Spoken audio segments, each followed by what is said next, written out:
Hey everybody, this is Brant with Nutrition First Coaching, back with a Whiteboard Wednesday and trying to find kind of a natural progression to do these in.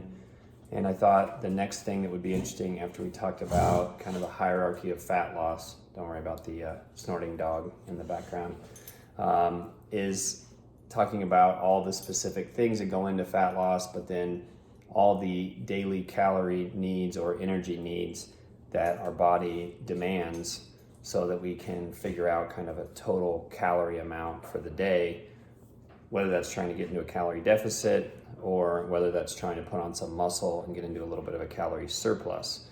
So we're going to explain them with the acronyms they all come with, and then talk a little bit about each example. If you want a little bit more in depth with the science, check out the blog that came out this week that will also talk about each of these and give you little examples. So the first one we have is your BMR. So this is your basal metabolic rate. I like to think of this as just, if you just laid in bed all day and didn't move, this is the energy demand your body would need to sustain life. So this is actually the most energy that we use on a daily basis, is this BMR, and it's affected by all of these. You know, these are all intertwined. None of them are sitting by themselves. The next one here is going to be the thermic effect of food, or our TEF. So this is when we eat something, how much energy it takes to digest it.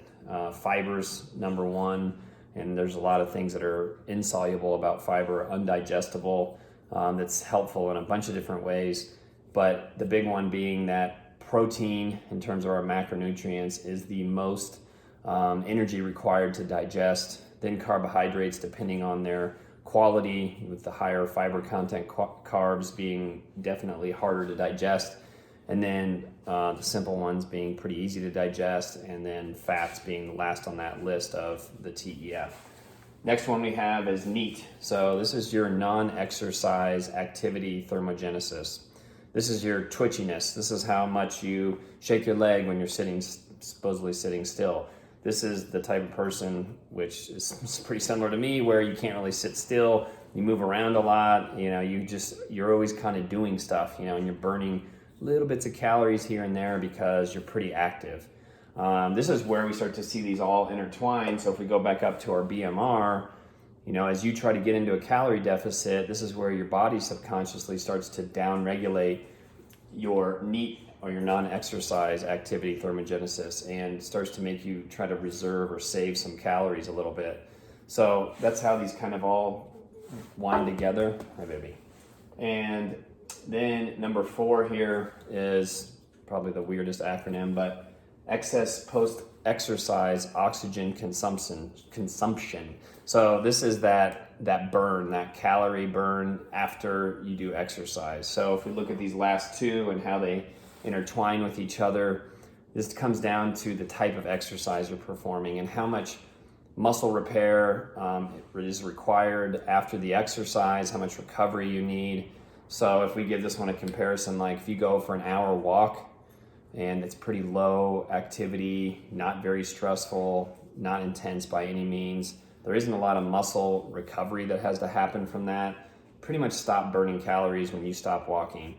But if you do a hard lifting session, or you do a CrossFit session, something where you work really hard at it, you know, there can be 12 to 24 hours of recovery necessary, repairing the muscles and the tissues and all the calories that are involved in getting all those things repaired.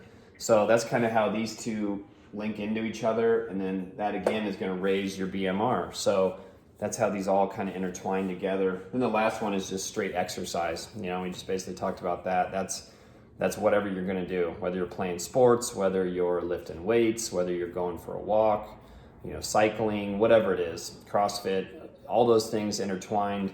You know, that's why we talk about CrossFit burning the most calories for the shortest amount of required exercise, because it is such high intensity, but then you got to be careful of, you know, you got to get the right amount of recovery. Otherwise, you're going to start to go down that slippery slope of not recovering, you know, needing more calories, but not being able to repair the tissues. And then all these things start to snowball down to kind of being overtrained a little bit.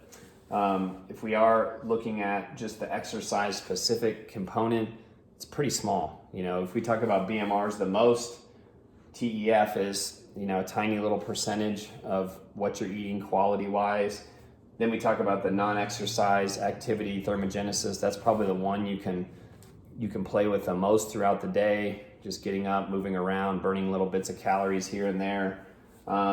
The EPOC is going to be directly related to the exercise you do, but that's really only going to account for maybe 5% or so of your total calories burned. Now, if you look at it from this perspective, if you're doing a lot of weightlifting, you're breaking down muscle, you're building muscle, muscle's expensive, that's going to raise your basal metabolic rate because you have more muscle you have to maintain, so it requires more calories. You know, now you can see how all these things kind of intertwine together. You know, if we add all these up, you know, now we're going to get into our T, D, E, E. So we add this one to this one to this one to this one, and this is our total daily energy expenditure. So this is our TDEE. This is how many calories we need when we combine all these things together and what we're going to need to get through the day and hit that, whether it's maintenance level. If you want to be in a deficit and lose some weight, then you're 200-300 calories under that at least. If you're trying to put on muscle, now you're going to go the other direction. You're going to need to be in a surplus, and you're going to need to be 200, 300, 400, maybe 500 calories above that to start to put on a little bit of excess energy or stored fat, and then be able to transition that into repairing muscle and building muscle. So this is kind of the quick overview of your total daily energy expenditure and all the little components that go into it.